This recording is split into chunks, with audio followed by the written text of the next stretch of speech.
अखिल विश्व गायत्री परिवार शांति कुंज स्वर्ण जयंती 2021 के तहत 18 अक्टूबर को योगाभ्यास, प्रज्ञा योग, ताड़ासन, पाद हस्तासन, वज्रासन, उष्टासन, योग मुद्रा, अर्ध ताड़ासन, शशांकासन, भुजंगासन, त्रियक भुजंगासन सहित कई आसनों को कराया गया। गायत्री मिशन द्वारा नए सिरे से नारी जागृति अभियान शुरू किया गया है।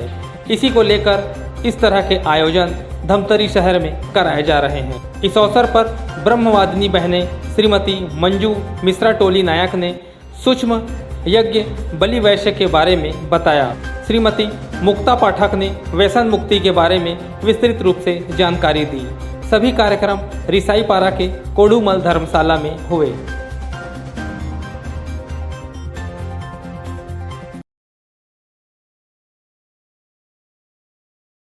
अभी इसमें हमको वसुधारा भी करना था, ठीक है। जो एक भार से निकालते हैं वसुधारा, वो बहुत जरूरी है। तो वसुधारा करने से स्नेहता जो है वो आती है, संपूर्ण होता है हमारा यज्ञ जो है। और इस तरीके से हम फिर उसमें आचमन करा देते हैं जैसे। और फिर जो ये बड़े यज्ञ में हम करते हैं, कामना करती हूँ कि जिन बहनों का नाम मेरे द्वारा छूट गया वो मेरी गलती है, मेरे गुरुदेव की कोई गलती नहीं है, या मेरे अनुदान बरसाने वाली दीदियों का कोई गलती नहीं है। बहनों, निवेदन करना चाहूंगी कार्यशाला के समापन में कि हम लोगों ने जो सीखा यहाँ पर उसे जीवन में उतारें, उसको सार्थक करें, क्योंकि हमारे गुरुदेव ने हमें नारा दिया है, एक बनेंगे नेक बनेंगे, कोई बने ना बने हम तो जरूर बने। और हम बन जाएंगे तो दुनिया बदल जाएगी, क्योंकि नजरिया जैसी होती है ना, देखने की शक्ति जैसे होती है, सारा दुनिया का दृश्य वैसा ही दिखता है। यहाँ 17 एवं 18 अक्टूबर को 2 दिवसीय नारी जागरण कार्यशाला हुई है।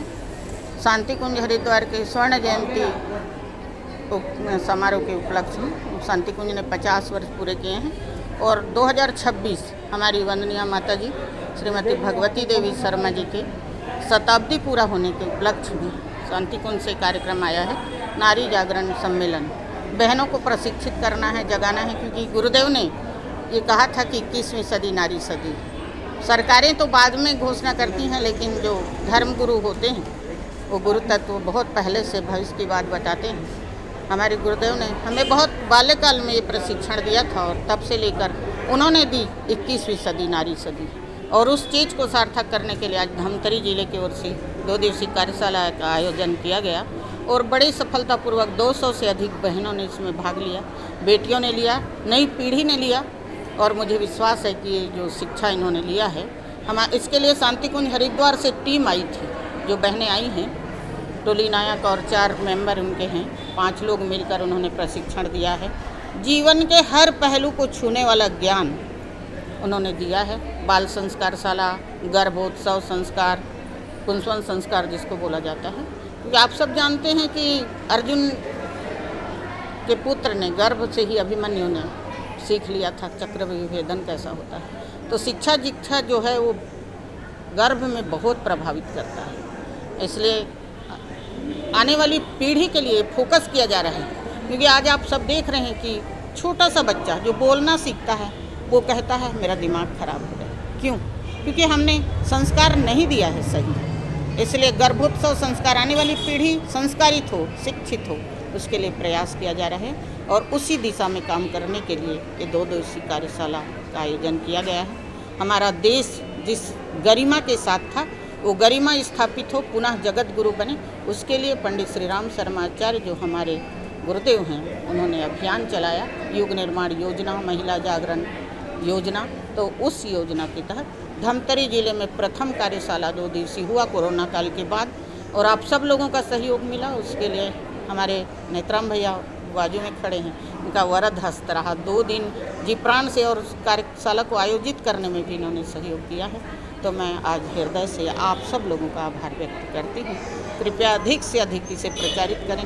गायत्री परिवार शांति कुंज हरिद्वार के निर्देशानुसार जो कि स्वर्ण जयंती नारी सशक्तिकरण के तहत छत्तीसगढ़ के प्रथम जिला जिसमें नारी सशक्तिकरण का कार्यशाला आयोजित किया गया है, जो शायद मेरे जानकारी के अनुसार शायद कोरोना काल चल रहा था, तो कोई प्रकार की कोई ऑफलाइन प्रशिक्षण नहीं हो रहा था। तो भारतवर्ष का शायद पहला प्रशिक्षण नारी जागरण के ऊपर होगा। छत्तीसगढ़ में तो ही है प्रथम, पहली बार जो प्रारंभ हुआ है, और शायद अन्य राज्यों में भी अभी नहीं हुआ, क्योंकि कोरोना काल के कारण सभी प्रकार के ऑफलाइन जो है प्रशिक्षण बंद था। और इसमें जो धमतरी जिले के जो है भखारा हमारा जो है गायत्री मिशन की ओर से एक ब्लॉक है, और कुरूद, मगरलोड, नगरी, धमतरी, इस प्रकार से 5 ब्लॉकों से हमारे देवियाँ जो है आई हुई हैं, हमारे बहनें जो आई हुई हैं, और 2 दिन तक आवासीय रूप में यहाँ पर निवास करके बहुत बेहतर प्रशिक्षण प्राप्त किए हैं। और निसंदेह वो लोग जो है ज़मीनी स्तर पर जा कर के वो संस्कारवान लोगों को गढ़ेंगे, और एक नया ऊर्जावान जो बच्चों को, एक नया पीढ़ी जो आ रही है अभी, उसको संस्कारित करेंगे। प्रशिक्षण देने कहाँ से? प्रशिक्षण देने के लिए शांति कुंज के प्रतिनिधि हमारे 5 बहनें जो आई हुई हैं, उनके माध्यम से प्रशिक्षण दिया जा रहा है। कितनी महिलाएं अभी प्रशिक्षण ले रही हैं? यहाँ लगभग जो है 200 के करीब जो है दीदियाँ जो है यहाँ पर प्रशिक्षण प्राप्त कर रहे हैं। कार्यक्रम का उद्देश्य था नारियों को सशक्तिकरण, नारी जागरण। मतलब हमारे यहाँ अखिल विश्व गायत्री परिवार जो है वो आध्यात्मिक रूप से समाज का निर्माण, परिवार का निर्माण और राष्ट्र के निर्माण पर लगातार अग्रसर होते रहता है। बहुत सारी गतिविधियां हैं मिशन की, जिनके बारे में महिलाओं को वो ज़्यादा से ज़्यादा फैलाव हो मिशन का, और सामाजिक स्तर हमारा जिस तरीके का है उसमें परिवर्तन आए, पारिवारिक स्तर जो इस तरीके का हो गया है उसमें परिवर्तन आए। तो इसलिए 2 दिवसीय नारी सशक्तिकरण, नारी जागरण कार्यशाला रखी गई थी। आवासीय कार्यशाला रही है, कल 11 बजे से चालू हुई है, आज अभी 2 बजे के बाद ये ख़त्म होगी, समापन होगा। विभिन्न क्षेत्रों की बहनें आई हैं, जिसमें युवा जो बेटियां हैं वो आई हैं, तो वो उनको प्रशिक्षण देना, तरह तरह से विषयों के बारे में जानकारी देना, और कोई काम किस तरीके से किया जाता है। जैसे बाल संस्कारशाला है, शिक्षा तो बहुत है पर विद्या नहीं है, तो बच्चे हाइपर हो जाते हैं, बहुत ज़्यादा एक्टिव हो जाते हैं, तो उनको किस तरीके से हम उनको मानसिक विकास करें, उनको संतुलित करके रखें, और गर्भवती जो महिलाएं हैं उनको पोषक आहार देना, और उनके गर्भस्थ शिशु के लिए प्लस उनके व्यक्तित्व के विकास के लिए केवल संस्कार, मतलब आप डॉक्टर्स जो हैं वो उनके चिकित्सकीय वो तो करते हैं, पौष्टिक आहार ले लीजिए, ये ले लीजिए, गोलियां ले लीजिए, सब, लेकिन एक आध्यात्मिक वातावरण बनाना और जो संस्कार देना है वो संस्कार कराने का काम केवल गायत्री परिवार की प्रशिक्षित दीदियां ही करती हैं। तो ये एक विशेष उद्देश्य रहा कि जो बच्चे आ रहे हैं हमारे यहाँ, तो वो उतने अभी बहुत सारी बीमारियों के साथ आ रहे हैं, तो ये बड़ी चुनौती है हमारी आने वाली पीढ़ियों के लिए।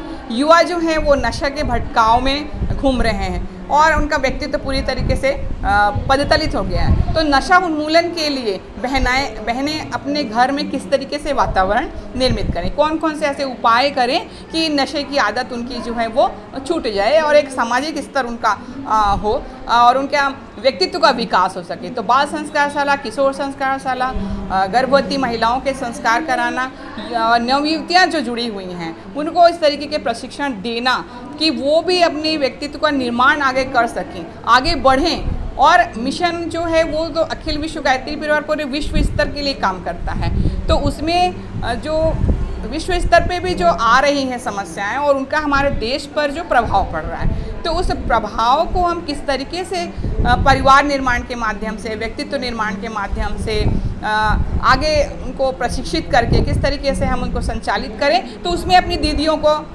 बेटियों को आगे करना, ये हम लोगों ने उनको मार्गदर्शन दिया हुआ है। नारी जागरण आंदोलन जो है वो परम पूज्य गुरुदेव ने बहुत पहले 50 साल पहले चालू किया था, और उन्होंने ये भी घोषणा कर दी कि 21वीं सदी नारी सदी है, उज्जवल भविष्य लेके आएगी 21वीं सदी, लेकिन वो किसके माध्यम से आएगी, तो नारी के माध्यम से आएगी। तो नारी का व्यक्तित्व कैसा होना चाहिए, उसको किस तरीके से सोचना चाहिए, किस तरीके से उसका रहन सहन होना चाहिए। तो हमारी संस्कृति जो है वो देवोमय संस्कृति है, तो आध्यात्मिक वातावरण जो हमारे परिवारों से ख़त्म हो गया है, जिसके कारण आज परिवार जो है वो बिल्कुल नष्ट हो गए हैं, और सामाजिक वातावरण भी हमारा इस तरीके से हो गया है। तो बच्चे और युवा, ये दोनों ही जो पीढ़ियां हैं हमारी, वो पदभ्रष्ट होकर के, भ्रमित होकर के, बहुत ही ज़्यादा परेशान होकर के घूम रही हैं। तो हम अपने परिवार से, और साथ ही साथ परिवार से नहीं बल्कि यदि पढ़ रही हैं बच्चियाँ, साथ साथ वो संस्कार शाला चला रही हैं, बाल संस्कार शाला है चला रही हैं, और जगह जगह जा कर के नशा उन्मूलन के ऊपर काम कर रही हैं। तो हमारी जो दीदियाँ हैं वो सारी मतलब उसमें आती हैं, सारी नारी जाति आती है इसमें, कोई इसमें पढ़ी लिखी है या अनपढ़ है या कोई एज डिफरेंस नहीं है इसमें। तो ये सारी नारियां, सारी समाज की और भी संस्थाओं के साथ में मिलकर काम करेंगी, उनको जोड़ेंगी और इस तरीके से समाज को